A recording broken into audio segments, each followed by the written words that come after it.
Game week 6 went relatively well with the success of the triple captain on Erling Haaland, but more importantly, I'm into the top 2 million.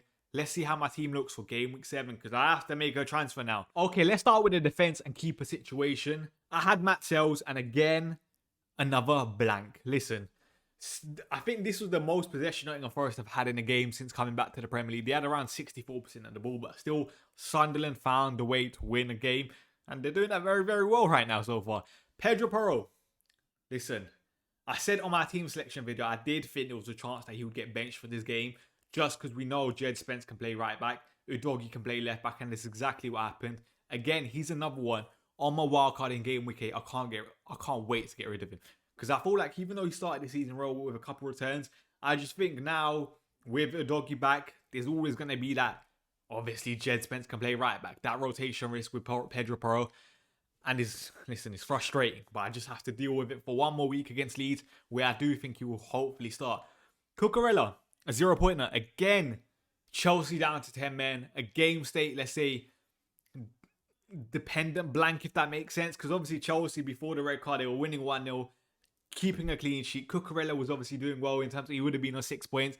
But again, Chalobah gets sent off. Chelsea just crumble. And to be honest, going into this week, I said it was a game where I don't think Chelsea want to keep a clean sheet.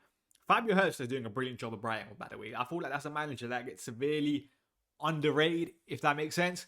And listen, the ball that Minte put in for the Welbeck goal, phenomenal. Brighton deserved all 3 points. Can't really say much. Again, disappointing. But I feel like this was another week again where there weren't that many clean sheets. But this is where you want the DEFCON players like Chris Richards, which will just raise the floor of your team. And that's exactly what happened. Chris Richards 4-pointer against Liverpool. I said it going into this week. I just could not see Liverpool beating Crystal Palace. I think Liverpool's front line, their attacking dynamics haven't really clicked. Of course, this game we saw Liverpool, let's say, set up with a different sort of front row with Isak obviously had to start up top. Wirtz actually played on the left.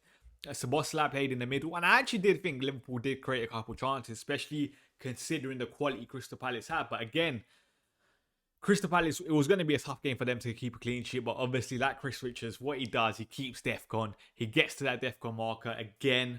And I think all three Crystal Palace centre-backs got it this week. Chris Richards, Lacroix, and Mark Gray. So listen, 4-pointer, can't really complain considering how my rest of my defence done. But again, Crystal Palace now, 18 games unbeaten. I keep saying it, Crystal Palace are a very, very good side. I know people are going to look at the fixtures in coming weeks for Crystal Palace, but trust me, you can play Chris Richards in most weeks. He's that good, and Crystal Palace are that good. But let's get on to the midfield. Now, let's get on to the midfield, and I think this is where the disappointment really is for me. Let's start with Elliot Anderson. Listen, Elliot Anderson did what he had to do, and that was get DEFCON. But unfortunately, he did pick up a yellow card, which meant Elliot Anderson got 3 points. Listen, that's what, as I say, going into every week on my team selection videos, if Elliot Anderson can hit DEFCON, I'm not really going to complain. Where I am going to complain is Phil Foden, because Phil Foden actually had a very, very good game. Manchester City scored 5 and Phil Foden blanks. Listen, it was a very unfortunate circumstance. Of course, for that Esteve own goal, the first one, if Esteve weren't there, Phil Foden gets a goal. It's frustrating, isn't it? But at the same time, like I always say with FPL, bad outcome does not equal bad decision. Phil Foden, again, good minutes for Manchester City against a poor Burnley side. City scored 5. The fact that he walked out with a 1-pointer, it is very, very unfortunate. And again, I think the luck ran out for me this week in a way with Mbeumo and Bruno Fernandes. Listen, what can you really do in it? Like, that was a 15-point swing again for me. That's what I felt like, because for that Bruno Fernandes penalty miss, Mbeumo was the one that won it. And again, it's so frustrating because that would have been an Mbeumo 5-6-pointer. Bruno Fernandes, if he had scored the goal, I'm guessing for bonus point, he would have done quite well. He would have been on minimum 8 points. That would have been, what, 11, 12 extra points. So that was a nasty, nasty swing with that Bruno Fernandes penalty miss. Again, frustrating because that's Bruno's second penalty miss.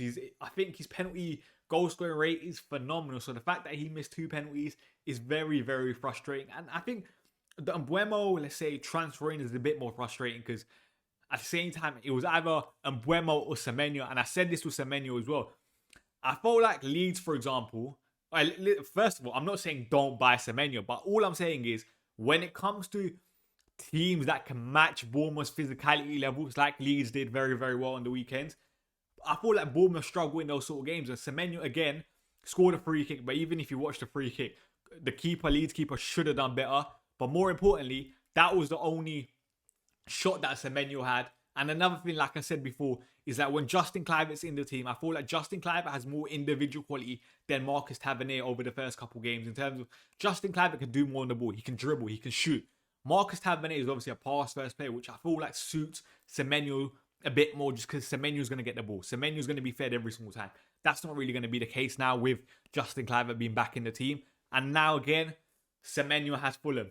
Let's see how that turns out, because obviously Fulham's physicality levels are very, very high, especially when you compare it to other Premier League sides. So I think it'll be an interesting matchup next week. But listen, that's besides the point. Semenyo outscored Mbeumo. It's frustrating for me. But at the same time, like I said with Phil Foden, bad outcome does not equal bad decision. I still stand on my decision to bring in Mbeumo.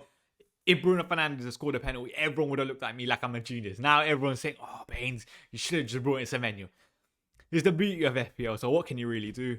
Ndiaye still left to play. Again, going into this weekend, I thought that was a brilliant fixture. Now with the Nuno appointment, Potter being sacked, listen, you don't really know how that game's going to play out.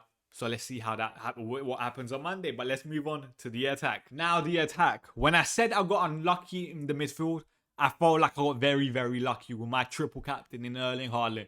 Listen, when a player scores 2 goals in added time, I'm not really going to complain. It was looking like a very, very disappointing triple captain when he was only on 1 assist. But listen, Haaland, minutes looked very, very good again. Like, that was one thing that was a massive positive, where we thought maybe there was a chance that Erling Haaland, of course, Pep Guardiola said he was carrying that little injury. I didn't believe it, that maybe Haaland could come off it early. That weren't the case. Haaland played the full game. And that's why I say 90-minute men are so key in FPL. Because if Haaland weren't on the pitch right to the end, listen, this triple captain would have been a disaster. But this triple captain literally saved my week. 48-pointer. Listen, I'm not really going to complain. That's the only reason my rank right now is 1.6 million. A massive, 600,000 green arrow to the top 2 million now. Or nearly 1.5 if Ndiaye hopefully hauls. Happy days, innit? Happy, happy days. Thank you, Erling Haaland. And I know Erling Haaland knows how much the FPL community absolutely thank him, because he even posted it on Instagram yesterday. So thank you, Erling Haaland. Thank you. João Pedro, another blank against his former club in Brighton. Listen, again, could the circumstances have been different if Chelsea had 11v11? Yes. So again, very, very frustrating. But at the same time, what can you really do? Maybe Chelsea do have a slight, let's say, discipline problem. I don't think that's the case. That's something that we have to monitor. I've seen some people say that. Listen, it's too early to call. But obviously, 2 games in a row where Chelsea assets and how we view them completely changed because of a man sending off. It's frustrating. That's all I'm going to have to say. Also, I just want to say, shout out to my boy Krupi Jr. on the bench. Came off for Bournemouth, off on the bench. Came on, 6-pointer, scored. And I said this at the start of the season. And well done to anyone that went Krupi Jr. over Mark Guehi. Because obviously Mark Guehi went back to Chelsea. I think, he's 4.3 million right now. Very, very frustrating. People lost value in him. But Krupi Jr., he first of all outscored Mark Guehi so far this season. Scored against Leeds. And more importantly, he's still 4.5. So he kept his value, which is obviously very important. Because the value right now is something that I have a massive, massive issue with. But more importantly, let's get on to our transfer plans for Game Week 7. Okay, so this is how my team is looking at for Game Week 7 right now. Of course, it's not ideal in terms of we've got double Burnley defense in there. According to FPL Review, those players are predicted to give me the most points. But like I said, it's not all doom and gloom. I do have double Manchester United against Sunderland. To be honest, that might be doom and gloom according to some people. But listen, it's not a bad fixture to have them for.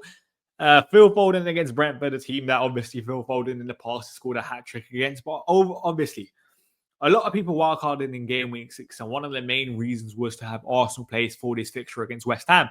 So going into it this week, let's say with my transfer plans, the most ideal situation is to target Arsenal players. Which Arsenal players do I want for this 1 week before I obviously wildcard in Game Week 8? Because I don't feel like rolling. So far this season, we've seen West Ham being absolutely a shambles defending set pieces. And we know how Arsenal are amazing at them. Probably the best team in the world.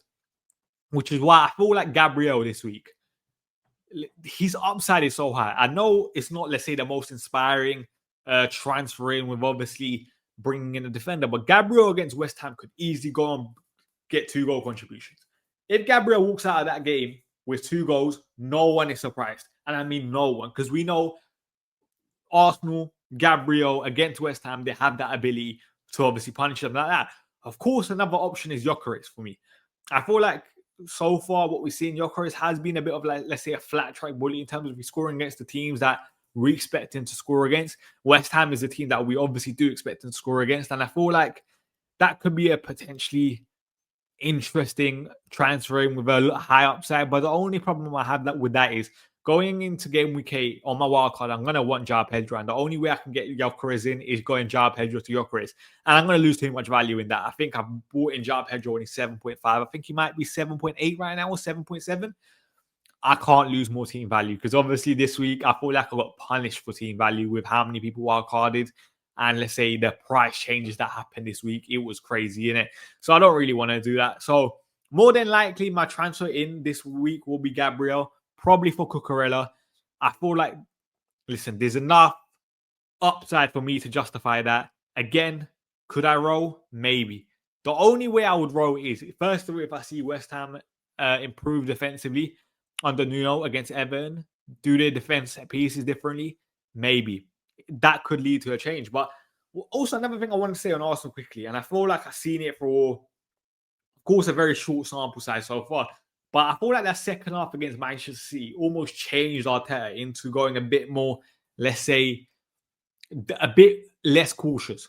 Obviously, again, in the second half against Manchester City, they had Eze playing centrally, and we saw it again today. And I feel like Arteta's kind of realized that Arsenal's so good defensively. Like, even if you, let's say, take the handbrakes off, Arsenal can still defend to an extremely high level, which will obviously not only still maintain how good they are defensively, but offensively it improves them massively. And today it was a massive, massive result for Arsenal. Honestly, full credit, because going to St. James's Park, going a goal down to make a comeback like that, full credit to them. And let's say full credit to Arteta. So hopefully realizing that, listen, this Arsenal team don't only have to be this defensive to still have this solid defensive record. They can attack a bit more, and hopefully that will lead to more goals from an FPL point of view. Like I always say, I don't support any football team. I support my FPL team, and I need points right now. And if that means Arsenal get the handbrake off, I bring in your Gyökores in game week 8, and he starts scoring me goals, I'm happy kind of thing, innit? But that's probably going to be my transfer for game week 7. Cucurella out, Gabriel in, improves my defense massively. But as I said, I'm not going to look in anything yet. I'm going to have to think about it. But if you guys enjoyed this video, make sure you guys like the video, comment your thoughts on my team, subscribe to the channel, and we will be back soon.